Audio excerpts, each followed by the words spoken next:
back to another Parts Factory Australia installation tutorial video. Guys, we're back out on the farm today working on this BMW E92 or actually these are E93 because this is a hard top convertible.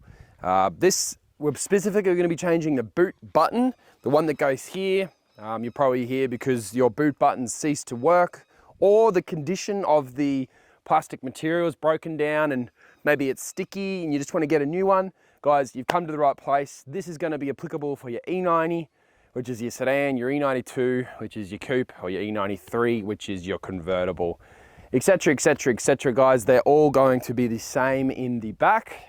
So if you do need this part, guys, link's going to be in the description of the video. Click on the title, click on the link, order it to your door. I think they're about $63.30. Don't hold me to that. The information will be at the bottom of the video.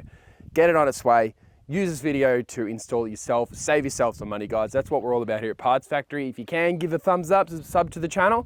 I won't stuff you around any further. Let's jump into it. Alrighty, guys. So you want to obviously get your boot open, and you can do that by going into your car and pressing the unlock button. Now, my car is a total write-off at the front, but luckily the boot is already open. So you can see the boot button just hanging out there. Good news for us is this is a super easy job there. It's not very complicated whatsoever. Guys, I just wanted to show you what the Parts Factory switch actually looks like. As you can see, hopefully you've got your genuine one next to you. The Parts Factory ones are an OEM replica, guys. They include a 3-year warranty, so don't forget, if you need this part, you know where to find it. Guys, I've lightened up the picture just so you can see a little bit better with all that backlight. So there it is there, and you can see basically there's no real way to get into it from the back unless you took all that trim off, but there is an easy way to do it. You just come in here with a little flathead, pop it down, and half of the switch will pop out, and then you can just grab the plastic. I'm hoping you can see that. Give it a pull this direction, it pops out like so. Flip it around, guys. You got your little plug here. Let me just have a quick look at this plug style. So you can see this little switch here. What we'll do, we've just pulled that one out. Let's rip out the Parts Factory one. I've got it here in my hand. I want to see if it has a new switch on it. It looks like it does, which means you can see that this is actually just a base for the switch to plug into. But the Parts Factory one comes with a new switch component. So that means we can take the switch component off the old one. You could just grab a flathead screwdriver, pop it up in the air and give it a pull. And the switch, you can just bring it back over here.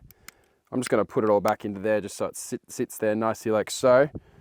Then you can grab your new switch, pop it into place. It should like audibly click in. Mine didn't, but it doesn't seem to want to come out. And you can bring your switch into place and just give it a nice push and it'll sit in there nicely. And at that point, hopefully you guys can just have a go at clicking it. And it feels good. Alrighty, guys, I hope everything's gone nice and smooth. Yes, I know that was quick and easy, simple, but sometimes you might not have the courage to go for what I just did unless you see someone else do it successfully. Guys, that was a super easy job. As you can see, it fits nice, looks nice, and obviously she's gonna work. I can't test mine out because you should sit in front of this car. You probably don't want to see it. Might make you feel sad if you're working on your own car at home, but yeah. Guys, in and out in under 1 minute. So as you can see, imagine going to a mechanic, paying them half an hour's labor to work all that out, and just don't do that, guys. Come here, use Parts Factory. I'll show you how to do all the DIY repairs from your home. Alrighty, guys, thanks for watching another Parts Factory Australia installation tutorial video. I'm Lucas, I'll see you next time.